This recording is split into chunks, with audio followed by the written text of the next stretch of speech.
पुण्यातल्या एफसी रोडवरील हॉटेलमध्ये पोलीस दाखल झाले। लिक्विड लेझर हॉटेलचा मॅनेजर पोलिसांच्या ताब्यात आहे। हॉटेलच्या कर्मचाऱ्यांचीही पोलिसांकडून चौकशी सुरू आहे। उत्पादन शुल्क विभागाचे कर्मचारी ही कारवाईसाठी दाखल झालेत।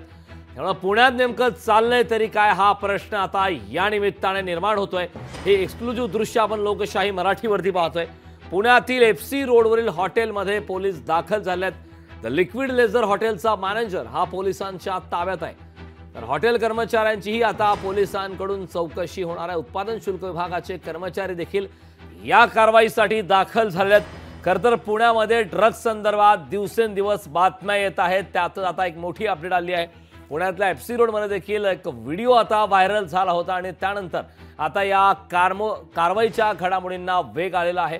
उत्पादन शुल्क विभागाचे कर्मचारी कारवाईसाठी दाखल झालेत। खरं तर पुण्यामध्ये या संदर्भात अनेक वेळा आरोप प्रत्यारोप झालेत। या संदर्भात ताजी अपडेट देण्यासाठी आपले प्रतिनिधी चंद्रशेखर भांगे आपल्या सोबत जोडलेले आहेत। चंद्रशेखर, अत्यंत मोठी अपडेट आहे। पुण्यातल्या एफसी रोडवरील हॉटेलमध्ये पोलीस दाखल झालेत। द लिक्विड लेझर हॉटेलच्या मॅनेजरला देखील पोलिसांनी ताब्यात घेतलेलं आहे। काय या संदर्भात ताजी अपडेट आहेत? काय सध्या घडामोडी घडतायत? कारण खरं तर जो व्हिडिओ व्हायरल झाला होता त्याच हॉटेलच्या मी बरोबर समोर आहे। माझ्या पाठीमागे बघू शकतो की याच हॉटेलमध्ये जो तरुण आहे तो त्या ठिकाणी ड्रग्ज घेत होता आणि या सगळ्या व्हायरल व्हिडिओ नंतर आता मोठी कारवाई सध्या सुरू आहे। कारण या ठिकाणी आता उत्पादन शुल्क विभागाचे जे अधीक्षक आहेत चरणसिंग राजपूत हे दाखल झालेले। त्यानंतर गुन्हे शाखेचे वरिष्ठ अधिकारी सुद्धा आतमध्ये कारवाई करताना दिसत आहेत। काही वेळापूर्वीच याच ठिकाणाहून या हॉटेल संबंधित जो मॅनेजर होता त्याला पुणे पोलिसांनी ताब्यात घेतलेला आहे। त्याला घेऊन शिवाजीनगर पोलिसांमध्ये जे आहेत ते पोलीस गेलेले आहेत आणि आता मोठ्या कारवाई ज्या आहेत त्या सुरू झालेल्या आहेत। कारण आपण पाहिलं की काल रात्री या ठिकाणी ड्रग्ज घेताना जो तरुण सापडला होता आणि त्याचा व्हिडिओ व्हायरल झाला आणि या सगळ्या व्हायरल व्हिडिओ नंतर पुणे पोलीस आता ऍक्शन मूड मध्ये आलेले आहेत। चरणसिंग राजपूत यांचं नाव वारंवार येत होतं कारण ड्रग्ज प्रकरणामध्ये चरणसिंग राजपूत यांच्यावरती कारवाई करा अशी मागणी सुषमा अंधारे आणि रवींद्र धंगेकर यांनी काही वेळापूर्वीच या ठिकाणी केली होती। त्यानंतर स्वतः पोलीस जे आहेत अधीक्षक एक्साईजचे चरणसिंग राजपूत हे या ठिकाणी आतमध्ये कारवाई करताना आपल्याला दिसत आहेत। त्याचबरोबर या हॉटेलचा मॅनेजर त्या संबंधित काही जे कर्मचारी आहेत त्यांना या ठिकाणी पोलिसांनी शिवाजीनगर पोलिसालयामध्ये घेऊन गेलेले आपण पुन्हा बघू शकतो की या ठिकाणी आतमध्ये जी आहे ती कारवाई सुरू आहे।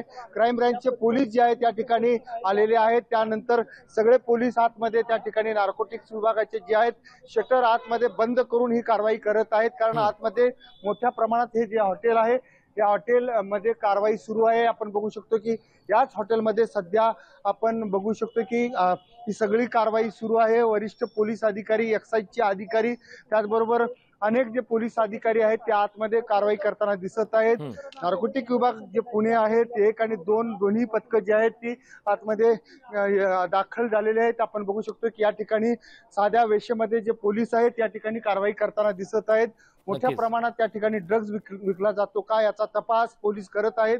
कारण खरं तर आपण बघू शकतो माझ्या पाठीमागे हे सगळे साध्या वेशेतील पोलीस अधिकारी आहेत। आतमध्ये काही वेळापूर्वी या हॉटेलचा मॅनेजर जो आहे त्या मॅनेजरला घेऊन गेलेला आहे। त्याचबरोबर एक्साईजचे जे अधीक्षक आहेत ते दाखल झालेले आहेत ते सुद्धा त्या ठिकाणी कारवाई करत आहेत। चंद्रशेखर, खरं तर पोलिसांच्या वतीनं कारवाईचा धडाका सध्या पाहायला मिळत आहे। या संदर्भातले ताजी अपडेट वेळोवेळी आपल्याकडे घेतच राहू। मात्र तुर्तास या महत्त्वपूर्ण अशा माहितीसाठी खूप खूप धन्यवाद।